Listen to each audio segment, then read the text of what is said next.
Mga paaralan sa ilang bahagi ng Hilaga at Gitnang Luzon nagsuspindi ng klase dahil pa rin sa matinding init ng panahon. Sundan sa ulat ni Ivy Hernando. Epektibo ngayong araw, April 23, sinuspindi ng lokal na pamahalaan ng Gataran, Cagayan ang face-to-face classes sa lahat ng antas sa pampubliko at pribadong paaralan sa bisa ng executive order. Kasunod ito ng tumataas na temperatura o heat index na naitatala ng Pag-asa.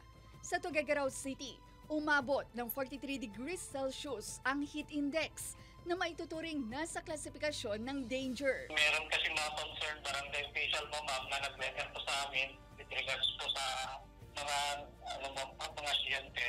Medyo mainit talaga yung mga classroom nila, ma'am. And magkakaroon po kasi din po ng dropout. Asynchronous learning modality ang ipinatupad ng mga paaralan at mananatili ito hanggat walang lifting na inaanunsyo.